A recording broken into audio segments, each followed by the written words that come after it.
Then Ski Classics and Birkebeinerrennet would like to welcome you to the press conference here. On the podium we start with the organization and the leading Bibs of Swix Ski Classics.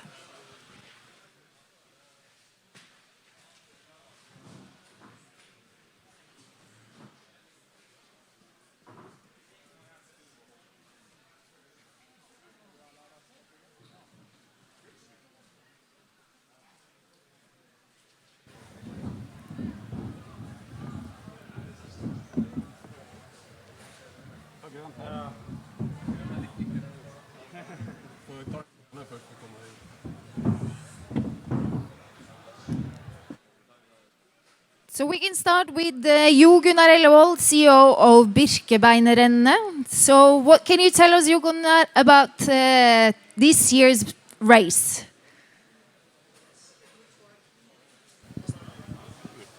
It looks like we are going to have quite nice conditions tomorrow. We have a low now during this day who is giving us some precipitation. We expect the low to pass this evening. And after 2000 tonight, we don't expect any more precipitation. And it also means that the temperature will fall quite dramatically or rapidly. So we expect temperatures tomorrow morning around -6 to -8 degrees at the starting area. So you cancelled the race last year. How much has been affected this year's race? Well, we, as the organizing committee, have done a lot of work to make sure that it won't happen again. But of course, it's a race crossing a high mountain, high ground, so it is always demanding to face the weather challenges. But I'm quite sure that the race will go as planned tomorrow, and I'm looking forward to a great ski day tomorrow. Thank you very much. CEO of Swix Ski Classics, David Nilsson. This is the 8th race of the tour. What can you tell us about Birkebeinerrennet and Swix Ski Classics? Well, first of all, maybe I can start to introduce Ski Classics for everyone or Swix Ski Classics who don't know about it. It's the World Championship in long distance skiing. So we started, or this winter, it's a 9 event, as you said. We started in December in Livigno, where we for the first time had a pro team tempo. A little bit borrowed the concept from the cycling world, but I think it was quite interesting to see the teams working together and sharing who should pull the group forward, basically. Then we had Las Cambeda in Livigno in December, day after.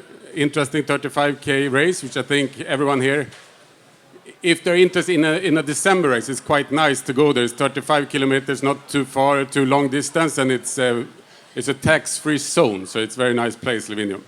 And then after Christmas, we went to Jesarska in Czech Republic.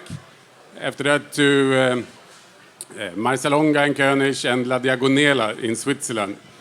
And then we had a break for 1 month, and then we have come all the way here to Scandinavia, to Vasaloppet 2 weeks ago, which was a very, very tough competition. I think the athletes still feel a little bit after that race. And now here in Birken. And for us, it's Birken is, together with Marcialonga and Vasaloppet, the most prestigious events in the long-distance world. And I think there's a great respect for this course among the skiers, because it's a lot of uphill. It's 2 mountains, of course, as everyone here knows that they should pass. So it's a tough hill, of course, tomorrow. And we're happy to be here and hopefully have a great day tomorrow and great weather we here, so that will be fun. And just shortly, how do you see the start field tomorrow and the skiers participating at the race?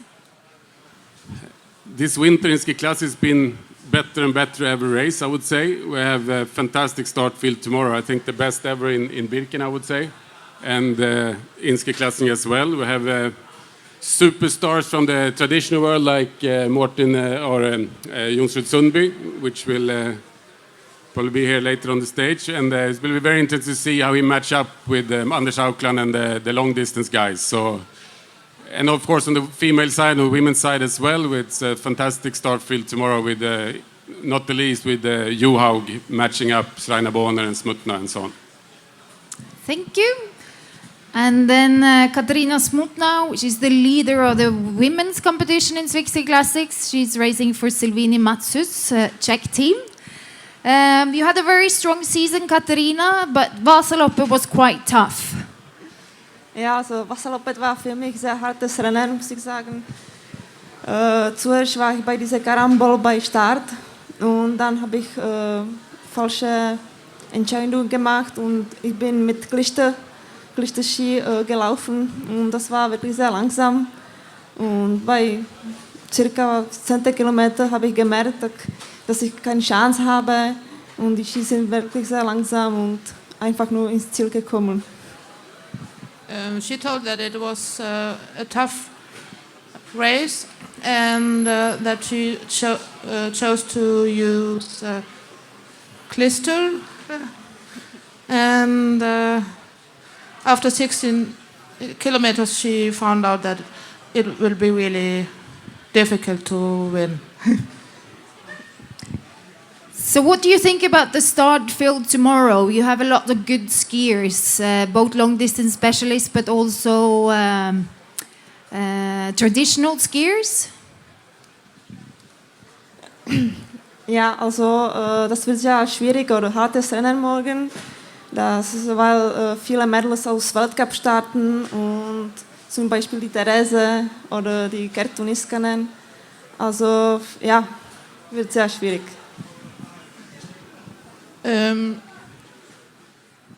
She believes that this will be a difficult race tomorrow also, especially because Therese will start and the Katoniskoka. So this is the first time you're doing Birkebeinerrennet. What do you think about the track and also racing with a backpack? Also ich habe noch nicht mit diesem Rucksack ein Rennen gelaufen. Also ich habe keine Erfahrungen, aber ich bin ganze Woche mit Rucksack gelaufen und trainiert. Also ohne keine große Schwierigkeiten. Also ja, schau mal, bei Rennen ist etwas anders, aber schauen wir mal. So she said that she has no experience with a backpack, but she has been training for a week now, and she didn't have any difficulties with the backpack during the training. Thank you. And then Andreas Nygård, leader of the sprint competition in Swix Classics and racing for Team Santander. You are 5 points ahead of Øystein. Do you think it's going to be a big fight tomorrow, or do you think he's aiming for the yellow and the victory? It will for sure be a tough fight for tomorrow. It will be quite challenging trying to be up in the front to the first sprint, which is at Skramsåsäter after 9K with just uphills. So it's going to be tough trying to follow guys like Sundby, Dyrhaug and Niskanen, and yeah, actually I will be quite surprised if I'm up there with them. What do you think about the start field tomorrow?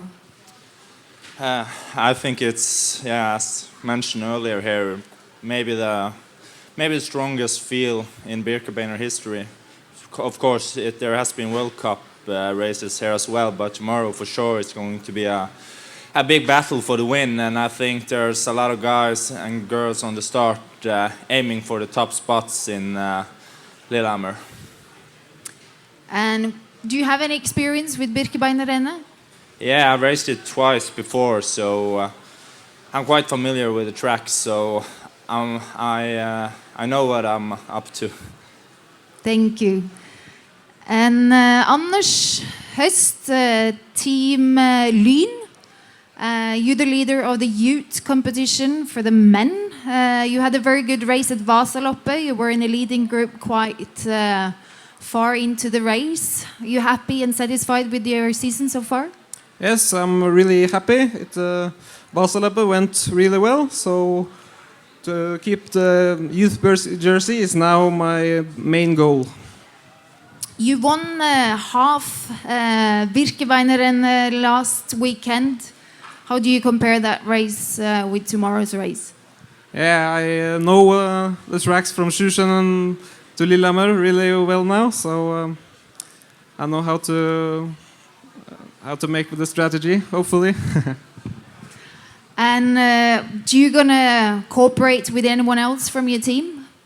Yeah, we are 5 or 6 skiers from Lyn, and I will get some aid from Göran Trefsfre from Førde.